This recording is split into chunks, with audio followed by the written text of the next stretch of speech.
Il faut faire soulever la population et comme Rwandais. Non. Est-ce que vous avez un chef de l'État? Est-ce que vous avez un chef du gouvernement? Est-ce que vous avez un ministre il y a président de l'Assemblée nationale? Non, il y a Sénat. Dans le boy, dans un problème, mais nous, ce que nous voulons que la paix totale dans l'Est République démocratique du Congo. Parce que parti et le gouvernement, qui a voté. Parce qu'aujourd'hui, la personne autre Koyoka, si vous comprenez un peu, jusqu'à maintenant, elle a quoi l'équipe. Kagame a lobby 3 fois devant le peuple. Mais Fachi n'a lobby. Fachi n'a pas encore donné un message à la nation. Pourquoi? C'est que le président doit parler à la nation. Les gouvernements, notre président de l'Assemblée nationale, Sénat, l'armée, il faut un message au Kende.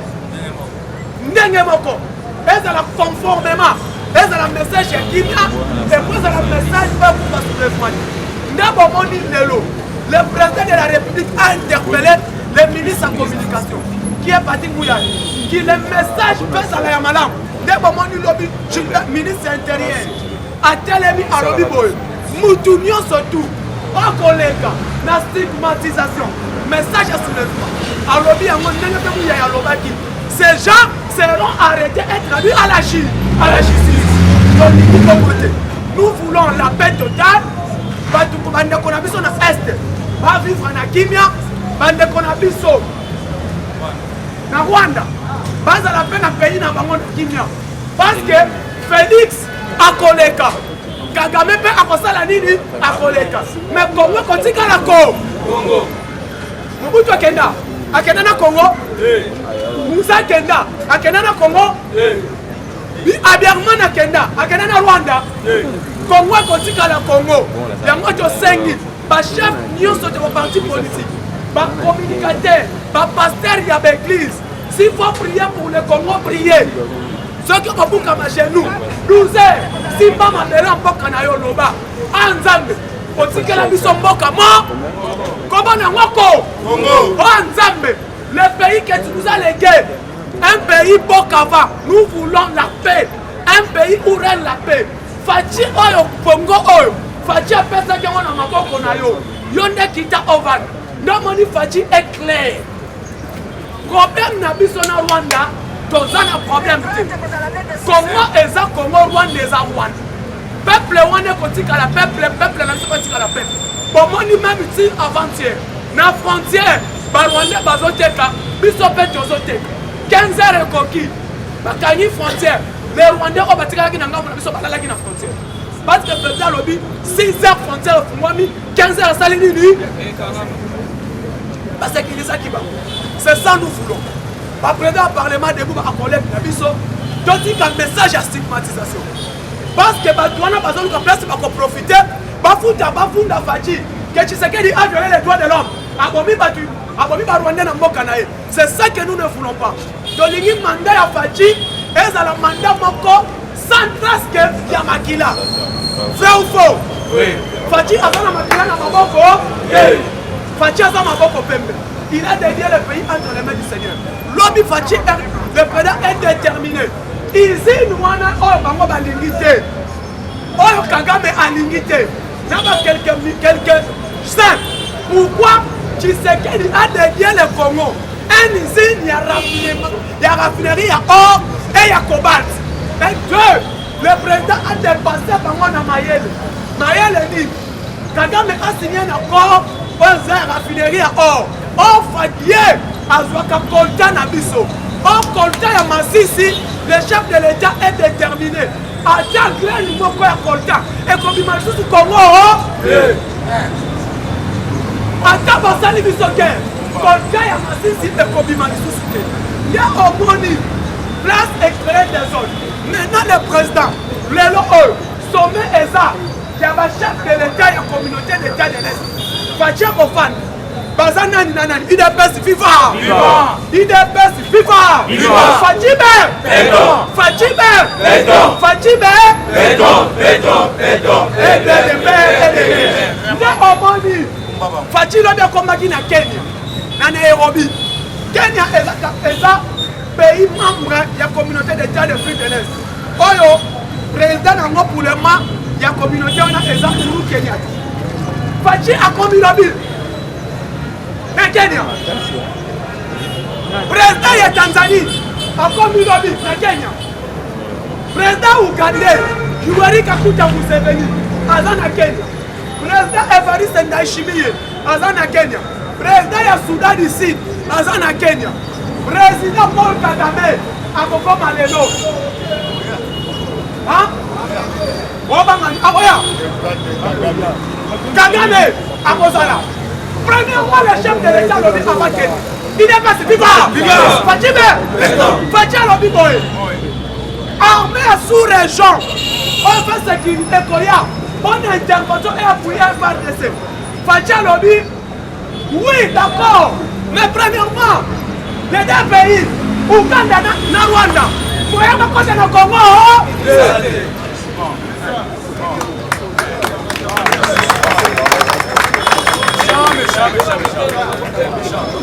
Fatia lobby, armée sous-région, la communauté d'État de l'Est, on fait côté le Congo.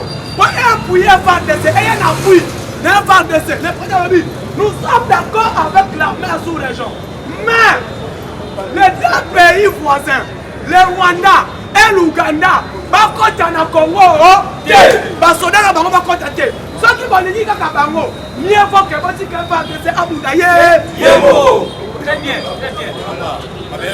Qui sont d'accord avec la FARDC de Colombo?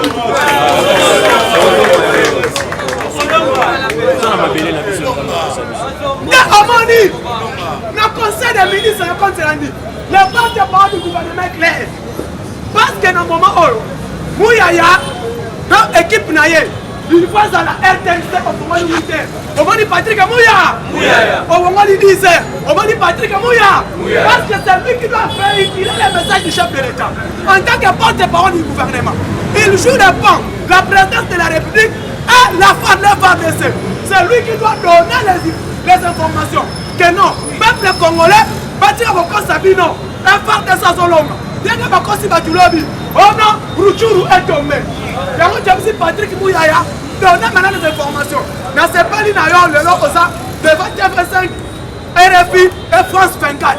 Pour véhiculer maintenant les messages. Le lot na RFI Balobi, gouvernement congolais, a dit des Congolais, pas Rwandais. C'est faux et archi faux. Parce qu'on véhicule un message Rwanda. Je sais ni boy. Ministère de la Justice, ministère de l'Intérieur, il faut les arrêter. Combattants pour contre la mouvement Bawana. La guerre de Zolonga Yango. Kaka semaine, j'ai la foi avec les dieux et les dieux de mon président qui s'appelle Fatime. Là, on m'a dit, un fort, il y a un gouvernement all. Dans une année et demie, une année et 3 mois. Ce n'est pas facile. Bitumba 60 ans, mais bateau va y Colombo. Le lot, bateau peut s'amuser. Quand il y a Patrice Emery Lumumba. Vous pouvez dire que vous continuez à le fort, bateau peut s'amuser quand il y a Patrice Emery Lumumba. Et puis mon soleil n'a presque comme une assou. Comment dire déjà.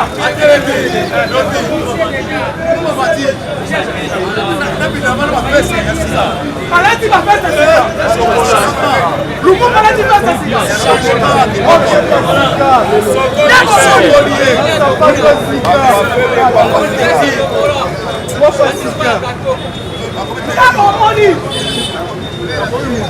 chers combattants, chers peuple congolais, soutenons notre président.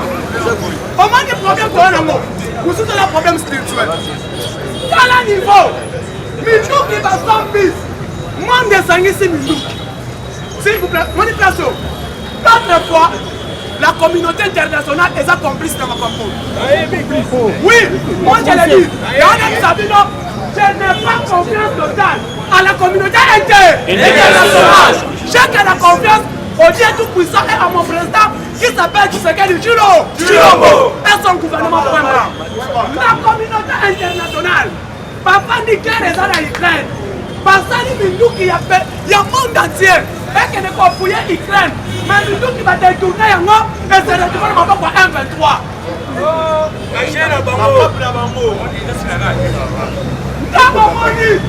alors il faut donner chance à nos forces armées. Nous avons un armée. Ceux qui armés na biso ezele qui a malungate mais le Goma Est on les a tombés. Allez-y comprendre. France, États-Unis, Allemagne, Angleterre, Grande-Bretagne, Bassani, c'est fort. Pour ekende bundisa kanto, ekende bundisa Poutine, mais nous qui on les a détournés, et c'est le qui va dans ma boîte M23. Et c'est comme une dégaine. C'est la communauté internationale. Il y a un moment fatigué pour attaquer Kagame. Pendant le bel éclair, l'objet va en sommet en Rwanda. Il y a un pays comme Ouest, les pays où les membres anglophones, pas en sommet. Fatih s'est adressé directement avec Joril Borson, après l'accompagner dans la presse d'Angleterre, avec ce message, que message moi je veux de la paix totale. Premièrement, avant de vous parler avec Paul Kagame a l'ongole la continuer dans la bout la carte est seul corps congolais. Point barre. Là nous allons coopérer. On se dit d'accord, mais tous les accords et les Rwanda et tout comme ça. À vous, qu'est-ce qu'il veut? La fameuse communauté internationale. Basa premier blocage par le développement à Congo. C'est tout. La France, les États-Unis, tous ces gens-là, Balingi Congo est développé. À tout moment, Congo faut que nous fassions un voyez,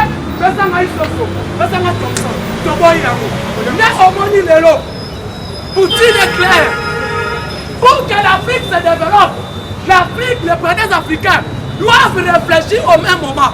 Quel est l'homme si la communauté internationale est l'autre et l'autre de Sengi Bango Fatih a Koleka, Kagame a Koleka, Museveni a Koleka, Ndenge Mobutu a Leka, Ndenge Abiyaman a Leka. Tous ces problèmes, c'est lui qui nous a amené ces problèmes-là, c'est Moussé Laurent Désiré Kabila. C'est ça, c'est le régime Afdel. Mais là, comme ça, nous voulons la paix totale. Combattants, mobilisons-nous autour du chef de l'État. Sommet Zali de l'eau. 4 points à l'ordre du jour. Dans le niveau à Kenya. Fatia comment tu vois le mobile problème de RDC. Sécurité totale au niveau sous-région. Yami Balé, comment convoyer ma troupe armée et sous-région dans le niveau RDC. Fatia a lobby, oui, mais je ne veux plus le Rwanda, je ne veux pas l'Ouganda. Ok. Deuxièmement, c'est là comme tout ça, comment développer sous-région à Bissau. Qui est à la base du blocage au Alini sous-région et qu'elle est constatée. La personne est déjà connue. Il s'appelle Paul Kagame. Gente Azar. Et Kagame aussi, Azar est sous-traitant. C'est lui le président du sous-traitant. Il est utilisé par la communauté internationale. M23 n'existe pas. Mouvement on a un mouvement. Pas créé un mouvement. M23 c'est le Rwanda. On doit être clair. M23 c'est le roi de Rwanda. Va utiliser pour créer instabilité dans le nouveau RDC. RDC M23 c'est le Rwanda. Tu as bien au Kabila faire ça. Je vous dis, des révélations et que vous m'avez le Rwanda, ce qu'on y a. Et les Rwandais là, c'est les Rwandais, on le porte dans la maison manipulée. Maintenant la population, soutenons notre président, soutenir notre armée et soutenir le gouvernement et tous les ministres. Parce à la base, va faire sa mission de communication pure et fiable à tout temps. Il y a un moment donné. Premier ministre, c'est l'Europe, on peut ça y est, relique à Patrice Semedo. Mais sa première puissance, première force, c'est Félix Tshisekedi. A fourni sur le plan diplomatique, mais là, le Lumumba, tu connais la haie, tu connais ça y est dans mon soleil. On est monnaie pas mal à qui. Les armes pour eux, pour Nabiso, les armes déjà point fort. Parce que les lots, il y a bien. Si les plans force la Félix Tshisekedi, les armes de démonstration. Kabila a relais 18 ans. Il n'a pas eu de terre aux reliques à Patrice Emery. C'est l'un de notre piliers. Il y a indépendance nationale. C'est quelqu'un qui a lutté pour que les autres soient indépendants. Donc on va s'en monter. À part ça, on s'en était. Les autres ont dit que nous sommes congolais. Nous sommes tellement. Nous sommes là-bas. Il n'y a pas un accord. Comme Marc Mbang peut avoir pour l'indépendance. N'ayez pas soutenir la vision du chef de l'État, développer notre pays, être venu au pouvoir pour que le Congo s'avance, pour que le Congo aide à la développer. Fati a été pour créer des zones sur les plans quoi ce soit. Kagame Tikana na Rwanda, Fati Tikana na Congo. Ok, merci beaucoup. Je soutenir par continuation. Merci beaucoup. Donc on a Kenya, donc on fait un message un peu. On a des autres qui sont soutenus. Papa Joseph, on a pas continué à continuer.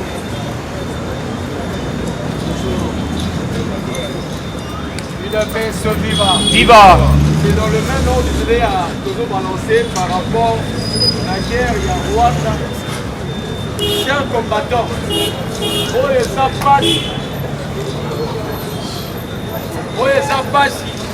C'est le fait qu'il y a réaction à Rwanda et pas la mission. J'ai entendu les députés provinciaux. La Sénine à présent a déclaré état de guerre. Quelque part, il y a le oui et le non.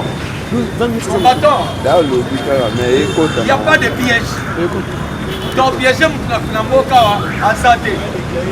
Il n'y a pas aussi de choses autour de cache-cache. Aujourd'hui, ça se voit à l'œil nu et au vu de tout le monde que le Congo est agressé par le Rwanda. Oui ou non? Oui. À quoi bon? L'autre, ça débat. De mes amis, le peuple souverain peut avoir un mot, mais le président prend acte. Il y a haut et ça. Chers Congolais, lorsque l'armée est venue à l'est, dans le Rwandais, dans le côté du Congo, vous voulez que le peuple congolais fasse le peuple de mouton de famille? Non. Il y a mort d'hommes. Et autant de morts. Tous autres qui ne atteindre même le nombre, il y a deuxième guerre mondiale. Le Congo déjà a plus de 12 millions de morts. Même si il y a une guerre plus de 12 millions de morts. Ces morts, et ça pour que ceux qui ne sont pas européens, parce que la même déclaration dans le monde entier. Mais le Congo, 12 millions de morts, on n'en parle pas. Dès lors, comment dire que les Nations Unies, même à télé, le président Félix a parlé. Le langage à présent, le président le bara 2 fois, 3 fois, le bara malamo ici. Alors, il faut soit la paix totale, soit la guerre totale. C'est fini. Oui, c'est quand les hommes meilleurs, oui, ça là. Mais tout le monde n'a pas de sous. Tout le monde a un territoire. Il y a un territoire, une place où les femmes se haut en secret. Maintenant, nous allons attaquer. Pourquoi? Parce que dans la carte de la population, si on remet le on a peuple la ville. Alors, exactement, guerre avec système. Jusqu'à aujourd'hui, les territoires qu'on a pris n'est pas encore récupéré totalement. Ouais, les gars, contre la site, nous sommes, l'information, nous sommes non, parce que par contre, il y a un peuple. Faire de certains que peuple abîma, si mort, par contre. Mais ces gens se camouflent derrière la population. Vous voulez qu'on puisse se bagarrer comment? Au risque qu'on mette un peuple non licence. Par la force, le peuple a se désengager pour qu'il y ait un quota. Chers Congolais, nous devons avoir un message. Et ce message, nous ne sommes pas des xénophobes, nous ne sommes pas criminels. Nous avons une guerre dans Rwanda parce que c'est les Rwandais qui cherchent la guerre avec nous. Nous allons chercher la paix. Ça va faire d'ara. Bayaka, vous m'avez même marché à Koufi. Va marcher à frontière et Koufi. Et ça m'a suscité. Même au Rwanda, il y a des mamans qui ont marché, va marcher dans l'île et Koufi. Mais c'est lui-même qui cherche des problèmes. Ce n'est pas nous le peuple congolais. On est un peuple hospitalier. On accueille, on arrête. Mais tant baillé. Est-ce que nous avons demandé la guerre avec le Rwanda? Non.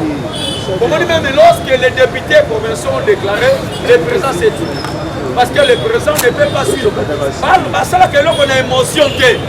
Pas par rapport à l'homme, on a déclaré. Il faut raisonner, madame, et j'ai appris hier.